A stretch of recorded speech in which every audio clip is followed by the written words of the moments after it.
Good morning and namaste to all of you. Let's start the class with the prayers. Om Guru Brahma, Guru Vishnu, Guru Devo Maheshwara, Guru Sakshat Parbrahma, Tasmai Shri Guruve Namaha. Om Bhu Bhavaswaha, Tat Savitra Varenayam, Bhargo Devasya Dhimahi, Diyo Yo Naha Prachodayat, Asto Ma Satgamya, Tamso Ma Jyotirgamya, Mrityorma Amritam Gamya. ओम सेनावतु सेनाभुनक्तु सवीर्यं करवावहि तेजस्विनावधीतमस्तु मा विद्विषावहि ओम शांति शांति शांति. So Saturdays we study Vivekachudamani and we are on verse number 310. So from verse 310 to 319 in this particular segment, of course, he's telling us to renounce the ego, but now how to renounce the ego? Because he has been talking about ego, the big obstacle between us and the goal. But just by saying ego, renounce the ego, it doesn't work. We all know that. So now he's just going into the detail a little bit. Okay, so let's look at verse number 310. Nigraha shatroho ahamaha avakashaha kvachit nadeya vishye anuchintaya sa ev samjeevan hetuhu asya prakshin jambhirtaro iv ambhu. Nigraha, that means conquered or having overpowered. Nigraha. Shatru, enemy. Ahama, to the ego sense. Avakashaha, rest. Kvachit, in the least. Na deya, should not be given. Vishe anuchintaya, ruminating over sense objects, thinking about constantly the sense objects. Sa ev, that alone. Samjeevan hetu, the cause of returning to life or revival. Asya, it's prakshin, dried up. Jambir taro, taro means a tree. And Jambir is a name of a tree which is called, it's almost like a rose apple. In India, it's called a citron tree. Iv means like, ambu means water. So this great Acharya is telling us, having once overpowered this enemy. And what is the enemy? The ego. Not a single moment's rest should be given to it to ruminate over sense objects. That is verily the cause of its returning to life. Just like water is the cause for the flowering of a citron tree that has dried up before. So what he's saying, don't water your ego.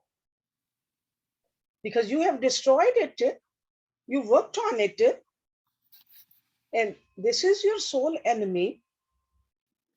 So do not let your mind give even a slightest chance to think of the objective world. Not even a little bit. Sometimes we just look at it when we think that it's such an innocent thing. What is the harm in it? But that innocent thing becomes a big thing before we know it. So that's why he says, never give a chance to the mind to ruminate over the sense objects. Vishay anuchintaya. In Bhagavad Gita, verse number 62, chapter number 2, what did Lord Krishna say? The same thing. He said, Dhyayato Vishyan Punsa Sangas Teshu Upajayate. Sangat Sanjayate Kama Kamat Krodho Abhijayate. It just starts from thinking. Chintan. You think about something, you just want to have it. When you cannot have it, you get angry. And if you can have it, you become arrogant. So that to pay attention to it. Do not encourage your mind to run towards the objects. Mind is essentially, mind wants to run out. Like a lust, anger, all those little lower tendencies, mind just loves it. So direct your mind towards the right direction. And what is the right direction? Towards that. Because mind will flow. It's flowing. If we don't control it, it's flowing towards the sense objects. Redirect it towards the right place. Because you have a mind. As long as we are here, we will have a mind. So redirect it towards God. So desire to possess, when directed towards God, becomes a burning anxiety, which is a devotion for the God. So the same mind, we are just turning towards God. So direction is changed. So turn all your attitudes of the mind towards Him. First, we have to work on it consciously. That's why the daily discipline, morning, evening, arti. Study of the scriptures, keeping a good company. Consciously, you are just controlling your mind. Then what happens before you know, unconsciously, all you're doing is thinking about God. Because we know we cannot stop thinking as long as it's a mind, because the definition of mind is what? Flow of thoughts is mind. Just like a flow of water is a river, flow of mind is thought. Thoughts is mind. So just make sure the direction of the thoughts is towards God. Because otherwise the sensuous thoughts are like a Sanjeevani. Sanjeevani means it revives. Even if we think that it has been annihilated, it will revive again. And it will revive the dead ego. We think we have control over the ego. We think it's dead now. But if we start thinking about the sensuous world, it will. And that's why he's giving us this beautiful example of the citron tree. We think it's dead, put some water in there, it will revive again. So the same way, the apparently dead ego revives the moment you take an active interest in maintaining sense thoughts. So in other words, discourage your mind for the extrovert thoughts. So sensuous thoughts means extrovert thoughts. When they arise, take control of them. Sublimate them by substituting godly thoughts. Okay, godly thoughts. Now let's look at what else he's telling us. Deha atmanaha samsthit eva kami vilakshanaha kamyata katham sayat ataha arth sandhan paratvam eva bhed prasakteyah. Bhav bandh hetu. They atmana, identified with the body. Samsthit, he who lives. Ev means alone. Kami. Kami means a person who has a lot of desires or a greedy. Vilakshana, one distinct from body. Kamyata, greedy. Katham, how? Sayat can be. Ataha, therefore. Arth sandhan partvam, the tendency to ruminate over sense objects. Ev means indeed. Bhed prasakteya, with the firm idea of duality. Bhed. Bhav bandh hetu, the cause for the bondage of becoming. So he says, he alone who has identified himself with the body is greedy of sense pleasures. And this is the ignorance. Identification with the body is the ignorance, avidya. So he alone who has identified himself with the body is greedy of sense pleasures. How can one devoid of the body idea be greedy? So by putting a question like this in the middle over here, he's making us think. Hence, the tendency to ruminate over sense objects is indeed the cause for the bondage of becoming and the idea of distinction or duality. So the whole thing, he says, the problem starts from thinking about the sense objects. And you are thinking about the sense objects because you are identifying with the body. And that is the main problem.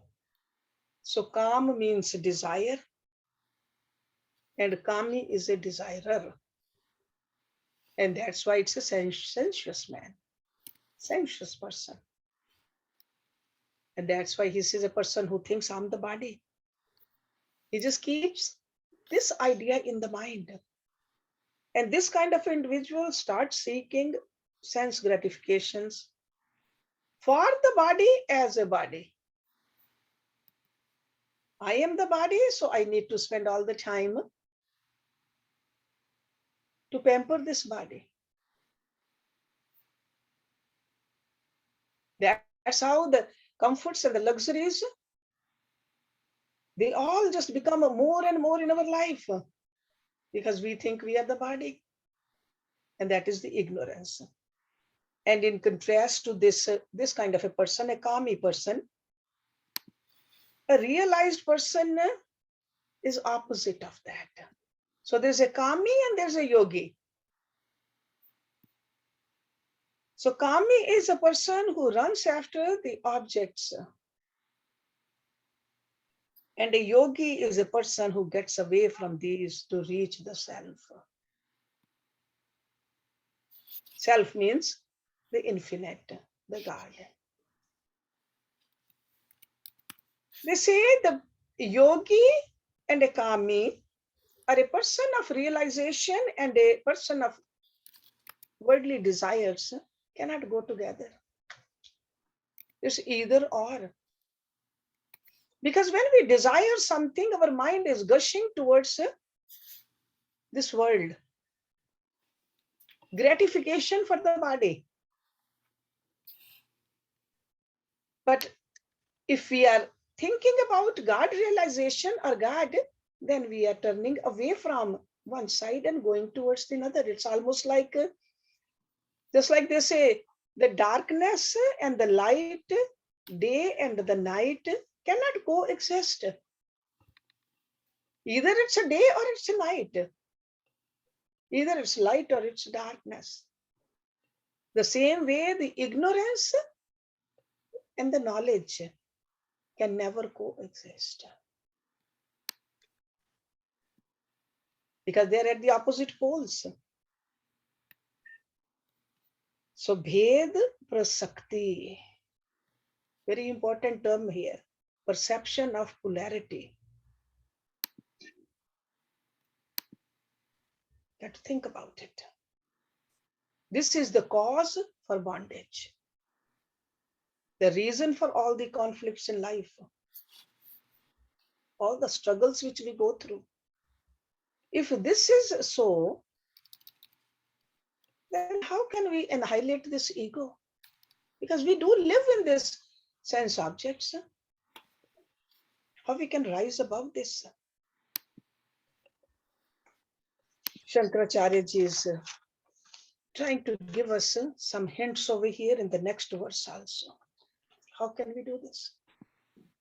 So this is the sadhana. Karye pravardhanat bij pravridhi paridrishyate. Karye nashat bij nashaha tasmat karyam nirodhyet. Karye pravardhanat, because of the growth of the effects. Karye pravardhanat. Bij pravriddhi, the growth of the seed. Bij means seed. Paridrishyate is observed. Karye nashat, with the destruction of the effects. Bij nashaha, the destruction of seeds. Tasmat, therefore, karyam, the effects. Nirodhyet, one must control. One must subdue.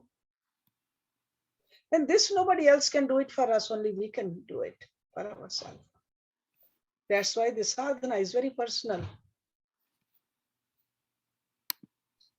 When the effects are flourishing or growing,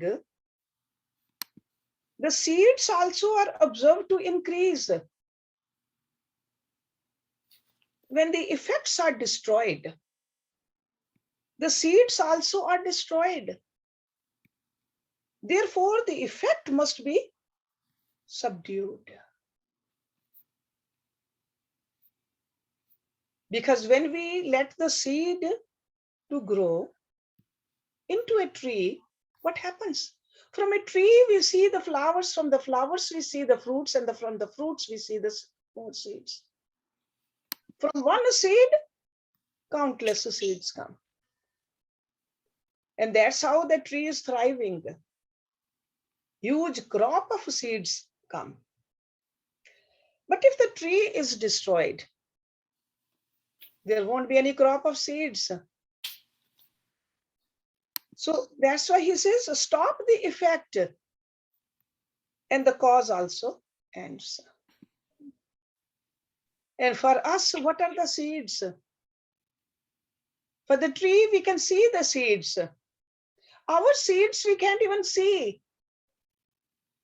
But there are seeds over here. Without seeds, we won't be here. And our seeds are our vasanas, guys.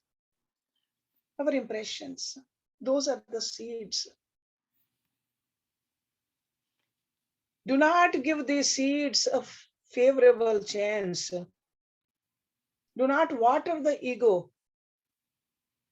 Otherwise, tree will grow and the seeds, more seeds will be there. If we keep on gratifying our vasanas, they will increase, they will multiply, they will grow, they will flourish. Then as an individual, we feel helpless. That's why sometimes we say, I cannot get out of it. I don't know how to get out of it. Especially when the low and the baser and the extrovert vasanas spring forth. We need to curb them right away. Crush them. Do not let them multiply. Because those are called the poisonous vasanas.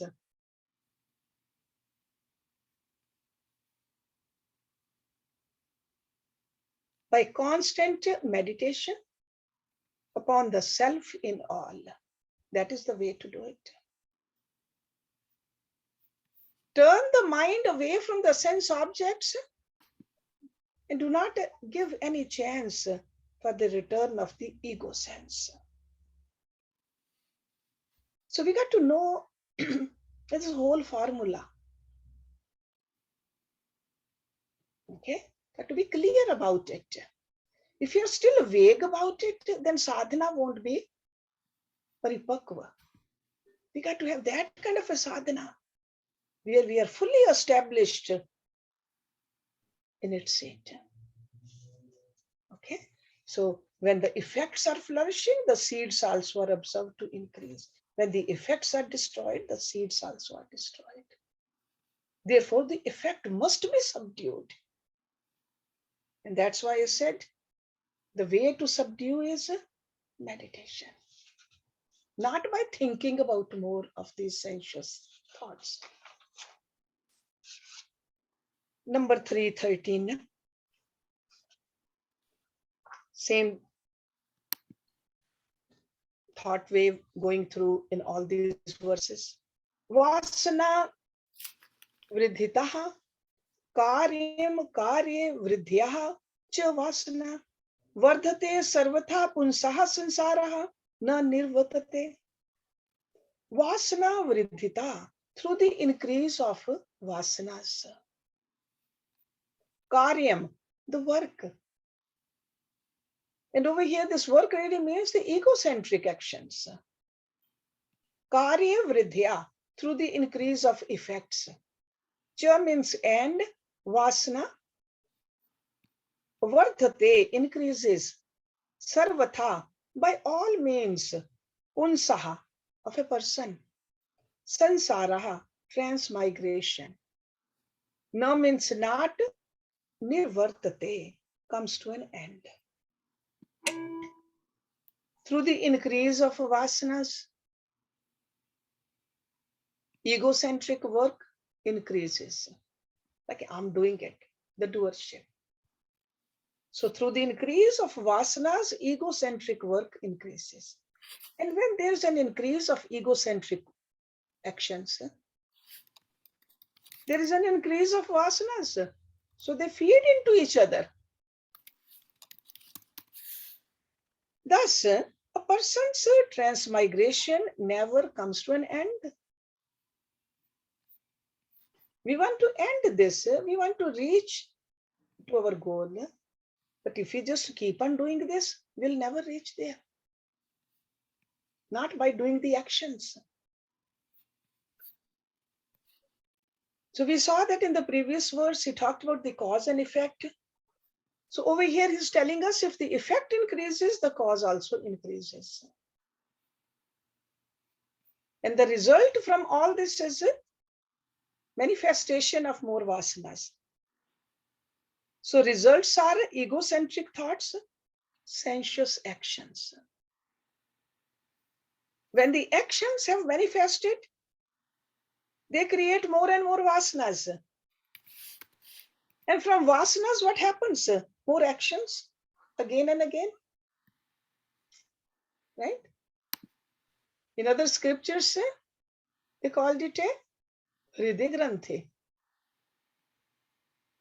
Desires, thoughts, and actions. They just keep on going. It's almost like a knot inside us, and we don't know how to open this knot. And that's how the endless chain of the sorrows continue. So cause and effect are interchangeable. The cause can become an effect, and this effect becomes the next cause. Just like a seed becomes the tree, and the tree becomes the cause for more seeds. Just like cycle continues. This cause effect chain is never ending. Because when this body is incapable of expressing the vasanas, what happens? That a Jivatma takes another body. I always give you that example. If somebody wants to eat, constantly thinking about eating, as a human body, you can eat only so much. When you leave this body, you'll definitely take a a body such as pig's body, who can eat a lot more than a human body. Because this Jivatma, in order to go through those vasanas, will take a different body. It has to be taken up. Because when we accumulate fresh vasanas indiscriminately, we just move into another body and we feel helpless and we don't know where it started. This is called samsriti, the transmigration. To break this vicious circle, you really cannot do anything directly with the vasanas. You cannot, you need to do sadhana discriminately. If you are doing it sleepily, you have to hit it at the right place. It's almost like if you buy a plot and there are weeds in the garden. The weeds were there before I even bought the plot. But I better remove the existing weeds. If I allow the weeds to keep on growing, they will keep on multiplying. Because on the other hand, if I take the weeds out, I pluck them off, throw them away, and I keep on plucking and plucking and plucking. I do not allow them to thrive in the garden. I never relax. I want to make sure all the weeds are out. I will keep on plucking and keep on throwing as they grow until there is no weed at all. But then what do I do as a gardener? Then I must prepare a flower bed, put a good soil in there, good fertilizer in there. And my hands are constantly working even now. First, they were working to pluck the old weeds. Now they should be busy in planting the new seeds. Then they'll be busy plucking the flowers. But we got to do it attentively. What am I doing? Because the mind works the same way. Diligently, we got to attend to this mind as a gardener does in the garden. We got to put faithful efforts. Trim all the negativities and plant good seeds. So all the sensuality, the sensuous thoughts should be weeded out, and spiritual ideals must be planted. So that's why on one hand, we got to reflect upon it. What is the negative in me? Then we got to plant the positive also. If you belong to this tradition of this Yoga Sadhana Ashram, on our birthdays, what do we promise? This coming year, I will get rid of the bad habits. But then we don't stop there. Our Guruji is saying that make a promise that you will cultivate good habits also. अपने दोषों को दूर करूंगी. You remember that? और गुणों को लाऊंगी. This is what it is. Because we cannot say we don't have any dosh. We do have certain negative tendencies and we got to be aware of those. If we are not aware of those, they will multiply. It's any weed in the garden, it will take over if we just become careless about it. So destroy them fully. There is no time for slackening. Sometimes we think, no, when I get old, I'll do it. No, do it right now. It's a very precious human life. Sometimes we think it's a long life. Span of life is not that long. Half of our life goes away in sleeping and just mundane activities. So no matter how long we live, half of it's just wasted like that. And if we just waste the other half also, we have wasted a beautiful human life.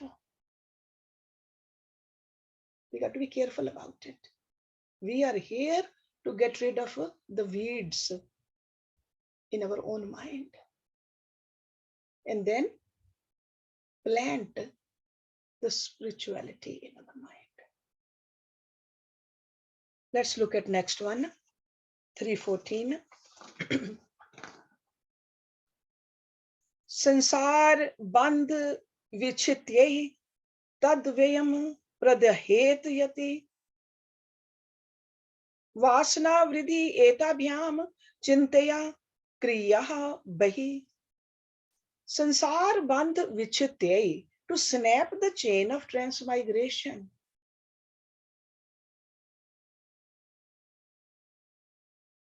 Tad dvayam, those two. Dva means two. Pradhet, should burn to ashes. Yati, the seeker.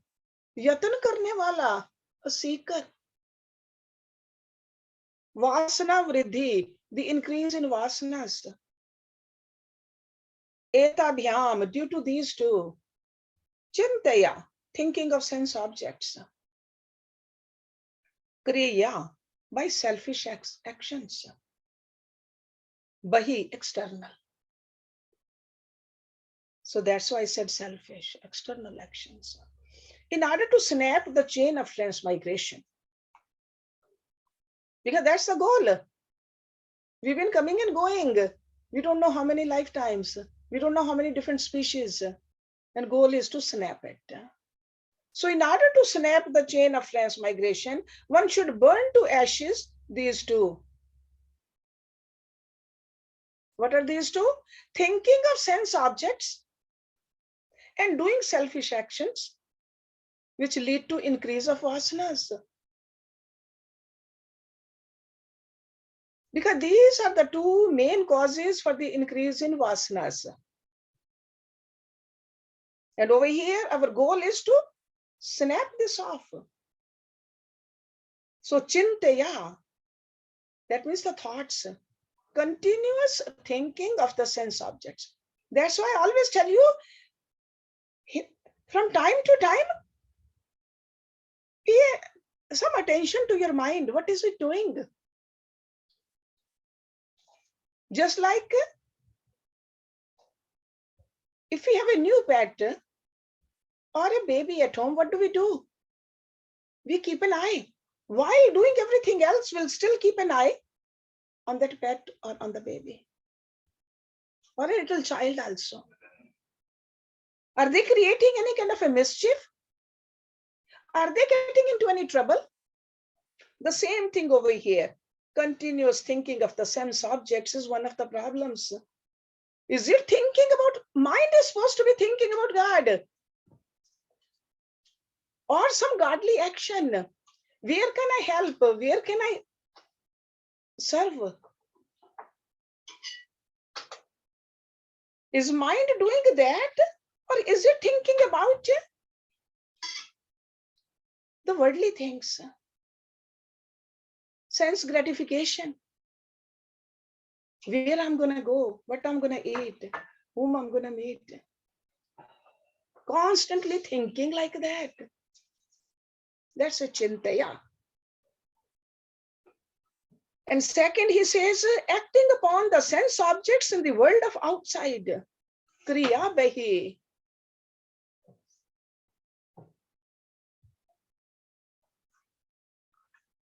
Because sometimes what do?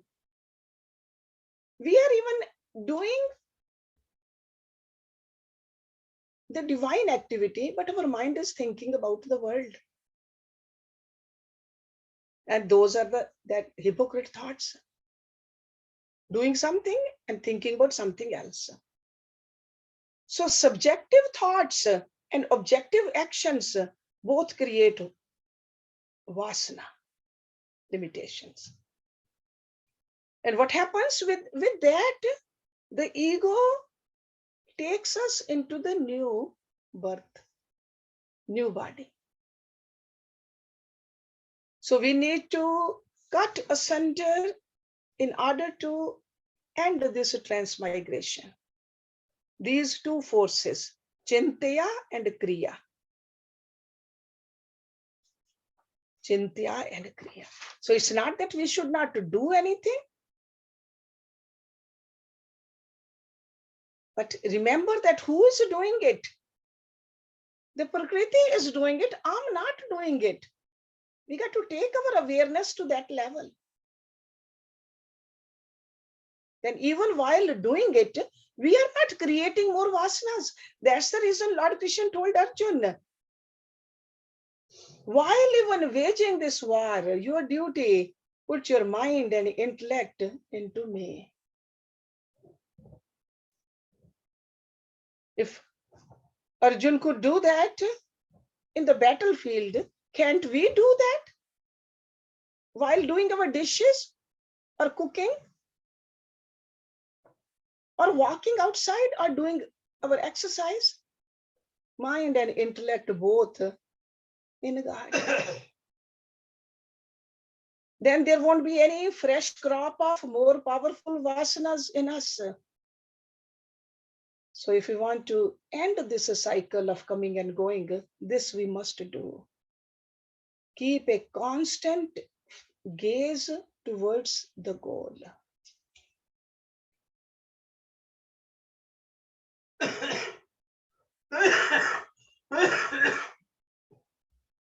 A lustful thought might rise up in our mind because we are still on the path. Do not encourage it. And do not become disheartened either. That I'm doing so much practice and how can I keep on thinking about this? Have a great confidence, have a great faith in your own sadhana, in your own self, in your guru also. Recite the mantra. Whatever mantra is dear to you. But be aware of the low thoughts at all times. Be very careful. We are the one who got to sublimate those low thoughts. Nobody else can do it for us but us. Okay? Do not get disheartened. We don't know how many lives we've been just doing it this. We don't know how deep these vasanas are, how strong these vasanas are. But we got to stay vigilant. This is the way to do it. Okay? Be aware. Keep on practicing. So let's stop it here. In the next few verses, he will talk about more about the same thing, destroying of these. But then he will say, right now he's telling us two. In the next verse, couple of verses, he'll talk about three: thoughts, actions, and vasanas. He just bring it all together again so that we understand it properly. So let's stop it here and then we'll open up for some questions. Om Purnamada Purnamidam Purnat Purnamudachyate Purnasya Purnamadaye Purnameva Visheshyate. Om Shanti Shanti Shanti Om.